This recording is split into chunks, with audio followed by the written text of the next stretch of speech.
প্রতিবন্ধী, বার্ধক্য এবং বিধবা ভাতাদের 500 টাকা করে বাড়লো নতুন বাজেটে। কিন্তু কথা হয়েছিল এদের ভাতা 1000 টাকা করে ছিল, এদের ভাতা ডবল করে দেওয়া হবে। এবার মে আর জুন মাসে যে টাকাটা ঢুকেছিল 1000 টাকা করে ঢুকেছিল, সেটা আমাকে সবাই কমেন্টে জানিয়েছে। তো ভাবলাম যে পরের বারে হয়তো এদের ভাতাটা 2000 টাকা হবে, কিন্তু বাজেটে বলেছে 500 টাকা বাড়বে। এবার বুঝতে পারছি না 2000 1,500 টাকা হলো, মানে 1000 টাকা থেকে 500 টাকা বাড়ে 1,500 টাকা হলো, না 2,500 টাকা হলো, এটা ঠিক বুঝতে পারছি না। কিন্তু এখানে আমার একটা কথা আছে, অন্নপূর্ণা ভান্ডারের মা কাকিমারা যদি 3,000 টাকা করে পায়, তাহলে এদের ভাতাটাও সমান করে দেওয়া উচিত। কারণ যে মহিলার বর আছে, তার বর গরিব বলে সে পাবে 3,000 টাকা, আর যে মহিলার বর নেই সে পাবে 1,500 টাকা। কেমন হলো না ব্যাপারটা?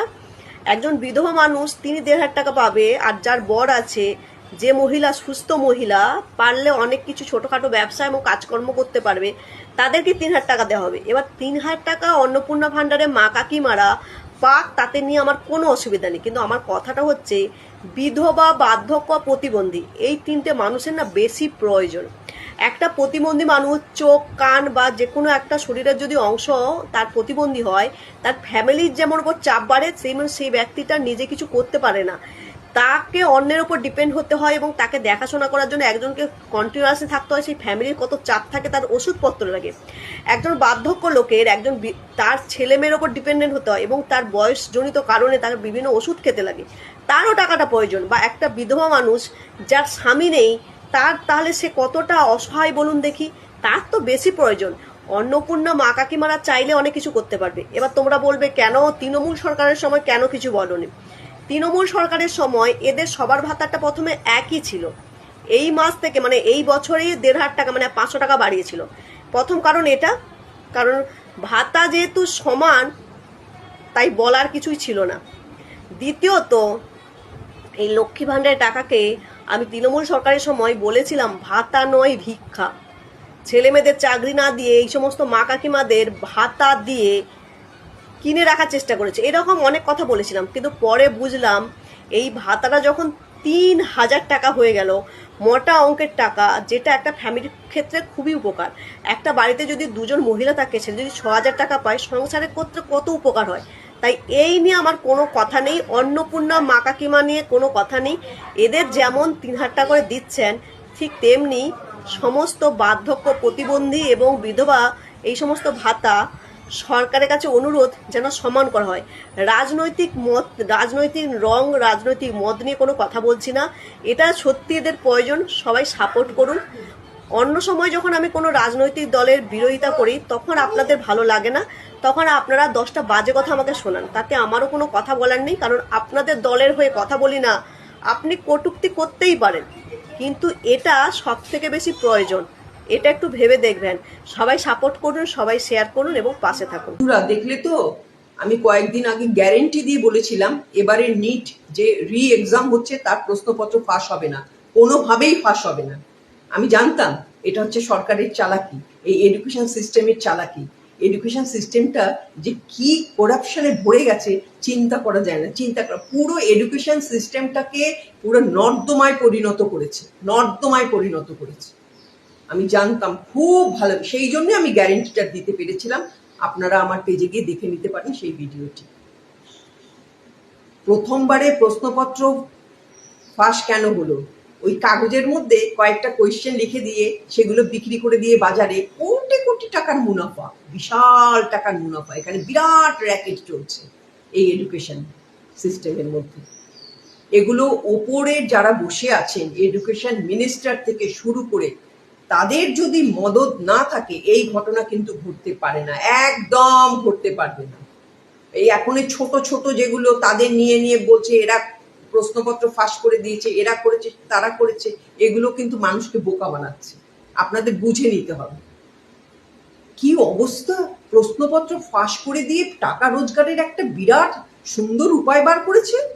এটা কাগজ, তার মধ্যে মানে প্রশ্ন লিখে বাজারে বিক্রি করে দেবো, দিয়ে প্রচুর পয়সা রোজগার করবো, আবার একটা কাগজ নিয়ে প্রশ্নপত্র দিয়ে বাচ্চাদের পরীক্ষা নিয়ে নেবো, ছেলে মেয়েদের। বাহ, সুন্দর, কি ভালো চালু হয়েছে। সত্যি যেই ছেলে মেয়েগুলো আত্মহত্যা করলো, তাদের প্রাণের মূল্য কে দেবে? কে দেবে? এই সরকারকেই দিতে হবে। সরকারকেই দায়ী করব, যারা এডুকেশন সিস্টেমটাকে এই অবস্থায় পরিণত করেছে। আকাঙ্ক্ষা বলে যে মেয়েটি তার সুইসাইড নোটে তার মা বাবাকে উদ্দেশ্য করে যে কথাগুলো লিখে রেখে গেছে, শিহরণ জাগানো। সত্যি প্রত্যেকটা মা বাবার মানে এইভাবে যে তারা পরীক্ষা দেওয়ার পরে জানতো, 100% কনফার্ম ছিল, তারা স্কোর করে করে নিয়েছে পরীক্ষা দিয়ে যে আমরা এবারে একদম 100% ডাক্তার হয়ে যাব। তারা যখন শুনলো এই পরীক্ষা ক্যান্সেল, তাদের সত্যি মৃত্যু ছাড়া কোনো উপায় ছিল না। সুইসাইড মানুষ তখনই করে যখন তার মাথাতে আর কোনো মানে কিছু অপশন আর থাকে না, প্রচন্ড দুঃখে যখন ডিপ্রেশনে চলে যায়। প্রধানমন্ত্রীকে কিন্তু আমি একবারও এই ছেলে মেয়েগুলো যারা প্রাণ দিয়েছে তাদের জন্য দুঃখ প্রকাশ করতে আমি তো দেখিনি। জানি না, হয়তো উনি করেছেন, আমার নজরে আসেনি। এই ছেলে মেয়েগুলোর যে প্রাণ চলে গেল এই টাকা রোজগারের জন্য, হ্যাঁ, ভালো হাতিয়ার বানিয়েছে, बढ़िया हथियार बना लिया पैसा कमाने का।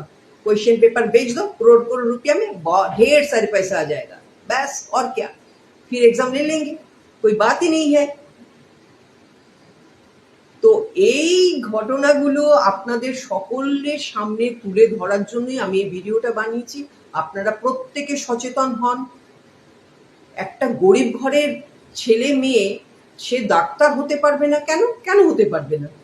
কিন্তু তার পক্ষে ওই এতগুলো টাকা দিয়ে বারবার কোচিংয়ে গিয়ে পড়াশোনা করা সম্ভব নয়।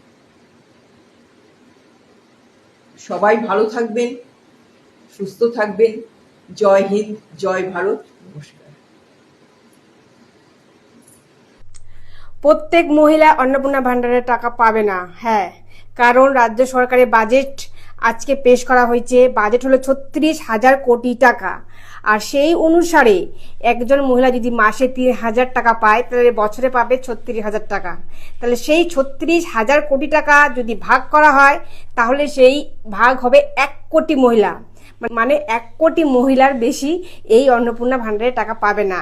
তো যারা যোগ্য তারাই পাক, আর যারা অযোগ্য, যারা ফর্ম ফিল আপ করে বসে আছে যে আমরা 1 জুলাই আমার টাকা ঢুকবে, কিন্তু সেই আশা করে লাভ নেই, কারণ 1 কোটি বেশি মহিলারা অন্নপূর্ণা ভান্ডারের টাকা পাবে না। কারণ বাজেট তো পেশ করে দিয়েছে 36,000 কোটি টাকা। আমার যদি হিসাব করতে কোনো ভুল হয় তাহলে আপনারা একটু হিসাবটা ঠিক করে কমেন্টে জানান যে কত হাজার কোটি টাকা কতজন মহিলা পাবে। তো এই সিম্পল হিসাব, আর কিছু বলার নেই।